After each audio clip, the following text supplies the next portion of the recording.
भारत ने जो स्ट्राइक की, बालाकोट स्ट्राइक जिसे कहते हैं, ये पाकिस्तान के अंदर हुई थी, ये आजाद कश्मीर में नहीं थी, ये मेन लैंड पे थी, और ये एक ऐलान जंग था। पाकिस्तानी कौम से किए गए सियासतदानों के वादे वफा हो या ना हो, IMF से किए गए वादे जरूर पूरे होंगे, और मौजूदा दौर में हमें शायद यही वफादारी नजर आ रही है। और हैरान कुन तौर पर कोई भी सियासतदान, चाहे वो हुकूमत में हो, अपोजिशन में हो, खुद को झूठा तो साबित होने ही नहीं देता। उसके पास कोई ना कोई जवाब जरूर होता है, ऐसा ही है ना।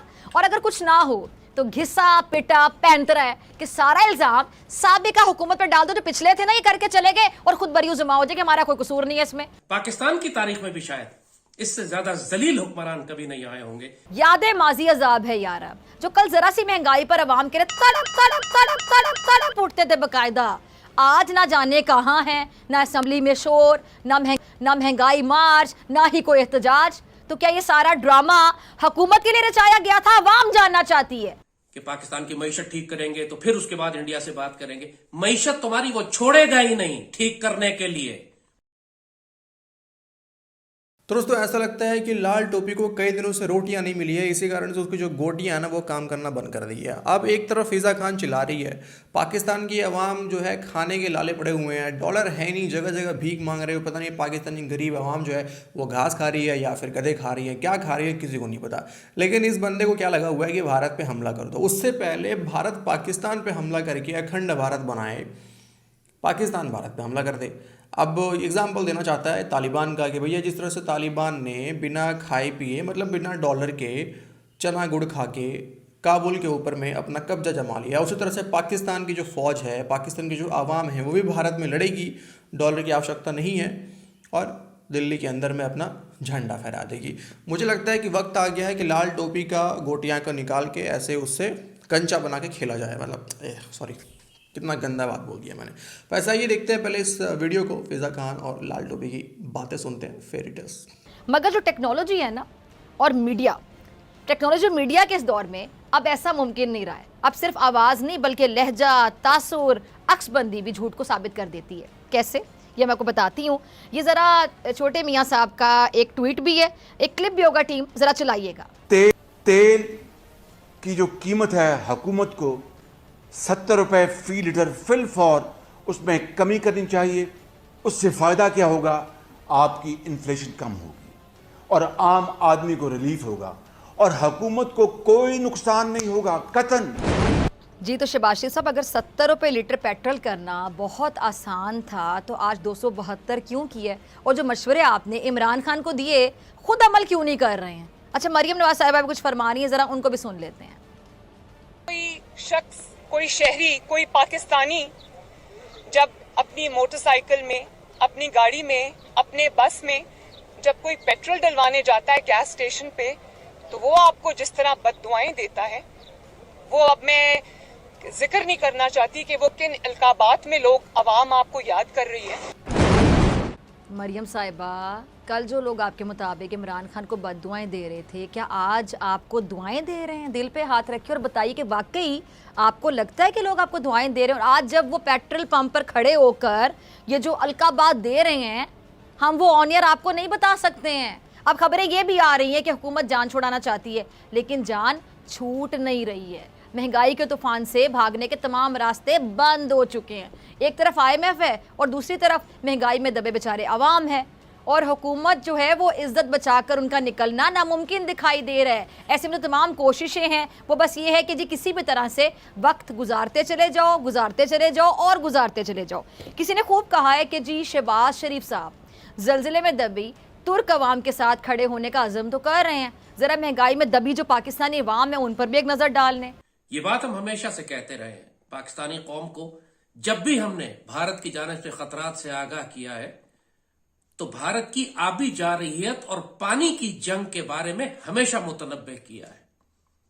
ये हम कहते रहे हैं कि पाकिस्तान अगर 75 साल कश्मीर की जमीन के बगैर और कश्मीर के लोगों के बगैर गुजारा कर सकता था, तो कश्मीर के दरियाओं और पानी के बगैर तो बिल्कुल गुजारा नहीं कर सकता। और ये जो कुछ हुआ है, भारत ने अब ये धमकी क्यों दी है, इस वक्त क्यों दी है, और पाकिस्तान इसका क्या रिस्पॉन्स बिल्ड करेगा भी या नहीं करेगा, जैसे बाकी इससे पहले तमाम वो खतरात और तमाम वो इकदाम जो भारत ने उठाए हैं, पाकिस्तान ने उन पर कोई जवाब नहीं दिया, कोई रद्द अमल नहीं दिया, कोई जारहाना हिकमत अमली इख्तियार नहीं की।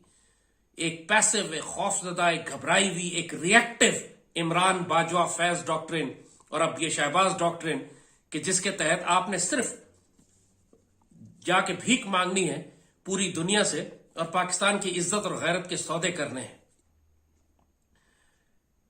ये सारी कहानी शुरू हुई थी बालाकोट स्ट्राइक के बाद। मैं आपको थोड़ा सा तारीख पे पीछे लेके जाऊंगा क्योंकि हर चीज कनेक्टेड है आपस में।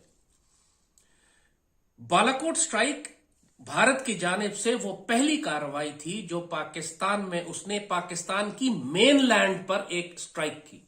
इससे पहले लाइन ऑफ कंट्रोल पर झड़पें होती रहती थी। ये भारत ने एक बहुत बड़ा बैरियर क्रॉस किया था। एक इमरान की हुकूमत थी, बाजवा थे, फैज थे, बैकग्राउंड में इनकी भारत के साथ पीस नेगोशिएशंस चल रही थी।